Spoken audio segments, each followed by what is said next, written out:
This is Southern Cross News with Rachel Williams. Police have confirmed the death of a man in a house fire.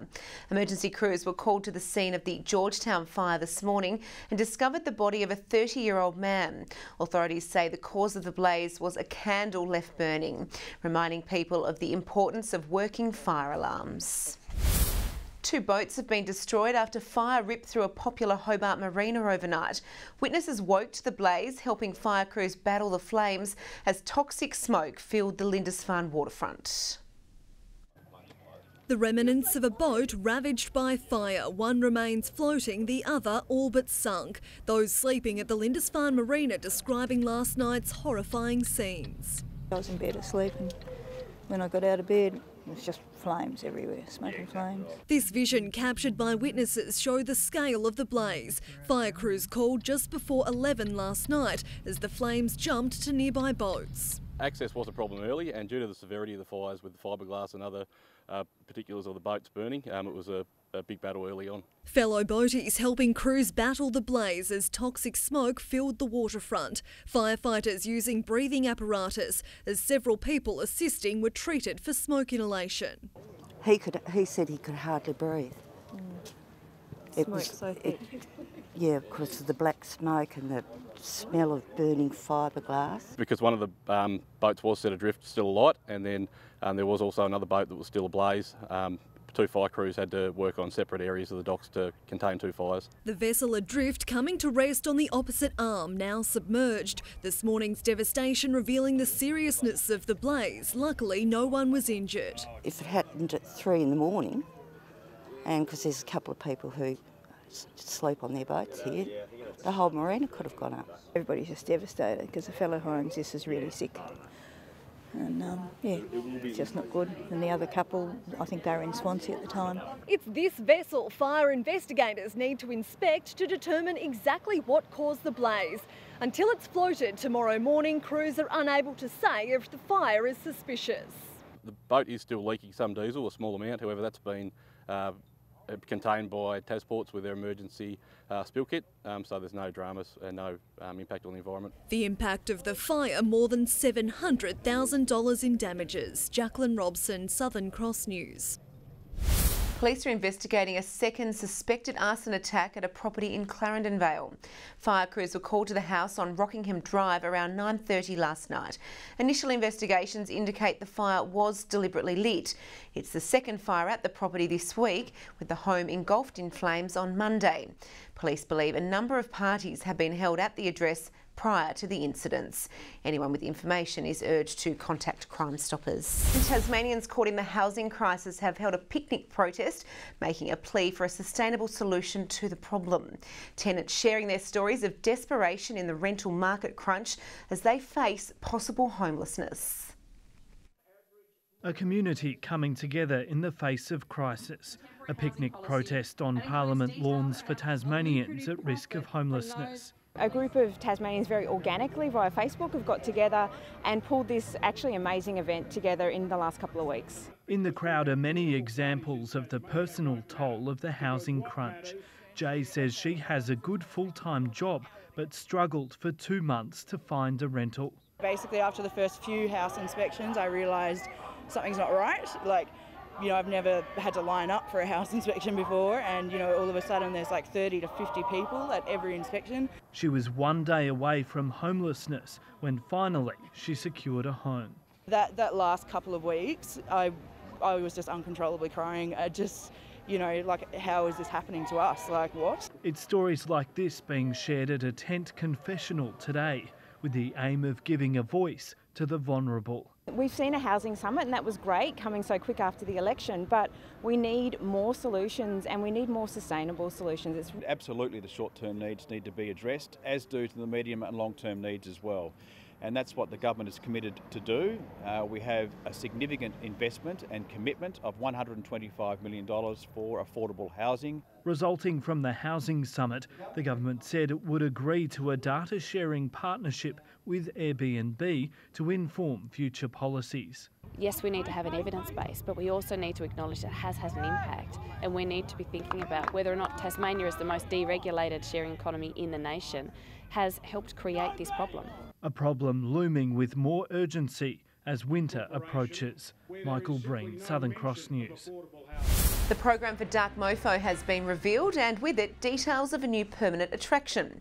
Organisers have confirmed Spectra will return to the skies over Hobart. It will be temporarily set up for the festival on Mona's Berrydale site, but organisers say it will soon be replaced by a permanent version. Dark Mofo will kick off with a prelude weekend in early June, with a total of 750 artists and 22 exhibitions included in the program. Tasmanian children under the age of 5 will now be eligible for a free flu vaccination this year.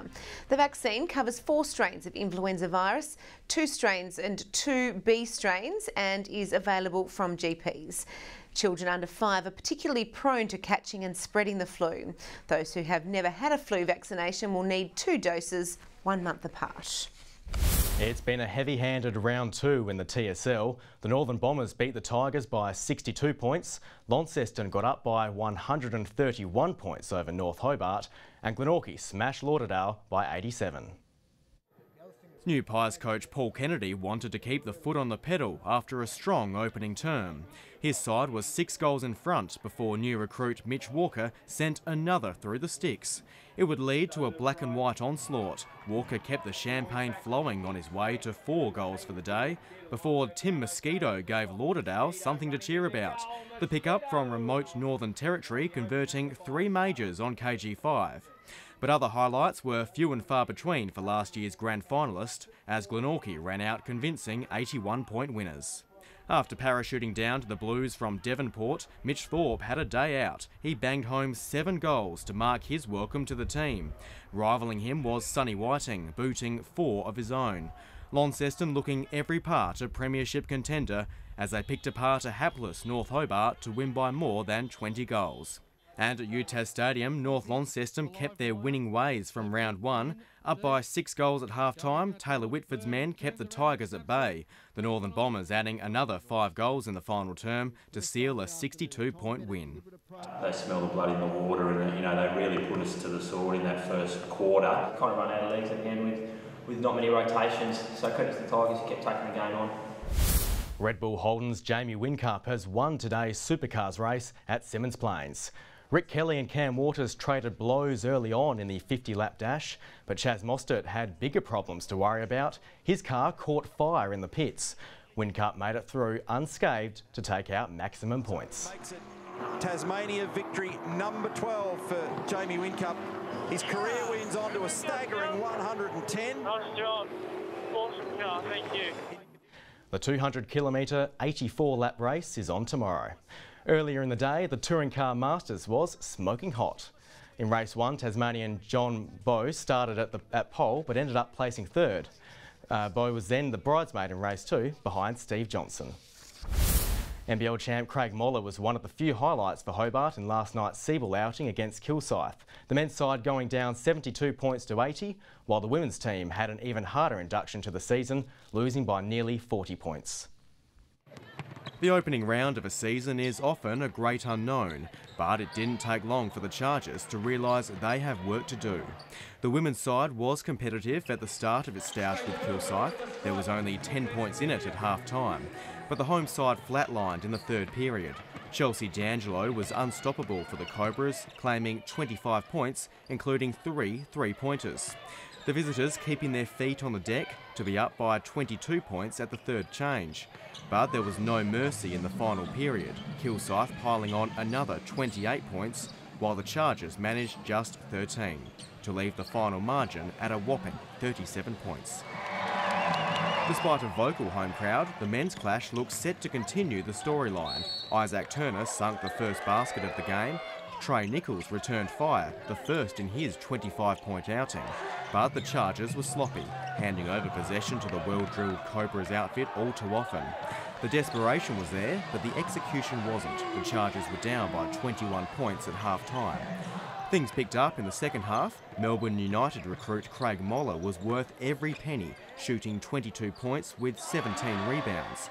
But there wasn't enough time on the clock to steal a miraculous win. The final scoreline, Hobart 72, Kilsyth 80. In the NPL, Olympia has locked in the 3 points after beating Kingborough 2-1 this afternoon, while Hobart Zebras recovered from a poor first half to down Devonport 2-1. Matthew Sanders sending home both of the Zebras' goals. Good evening. 19 degrees today for Hobart, Burnie and Devonport, and Launceston had the state's top with 20 degrees. Looking around the state, 20 also for St Helens, 19 at Smithton and also Wynyard, 18 on the Bass Strait Islands, 18 at Grove and Ouse, 17 degrees for Tunnock, Strawn 16 with 13 the top at Lyowini after a fresh start. Looking onto the satellite over Tasmania, you can see low cloud visible there over western and southern parts, some high cloud streaming over the north. Looking at the country, thunderstorm activity off the WA coast, scattered cloud around the ex-tropical cyclone Iris, with the rest of the continent mostly clear. Tomorrow the high moves to the east of the state, a low will develop to the west and a broad area of high pressure lies over much of the mainland. On the waters, north to northwesterly winds tomorrow 10 to 20 knots, about the east, the north and the central west, increasing around the south, the west and the north later to 20 to 30 knots, with seas rising to 3 metres. There is a strong wind warning current for northeastern and southwestern coastal waters. Looking to the forecast tomorrow, rain at times through the south, 19 in Hobart and Richmond, 20 degrees for Ouse. Showers across the north, 20 in Launceston, 19 for Devonport, Deloraine 17. Wet conditions in Burnie and Strawn, 19 degrees with 21 at Curry and 20 the top for St Helens, 19 at Swansea, rain at times and late showers and 21 for Whitemark. We're looking to Monday, mostly cloudy conditions across the state, a few showers in the south, showers crossing the state on Tuesday but mostly warm conditions with a similar day forecast for Wednesday. Looking around Australia at your major centres for tomorrow, 24 degrees there in Perth, sunny 33 in Adelaide, 30 degrees for Melbourne, Canberra 29, 28 for Sydney and Brisbane with 34 the top in Darwin, Alice Springs and Broome. And a cloudy evening this evening, Rach, 16 for Hobart, Launceston and Devonport, 15 degrees. That's all from me. Back to you. Wonderful. Thank you very much for that, Sam. Well, that's all your news for now. Thanks so much for joining us. Have a great evening. Good night.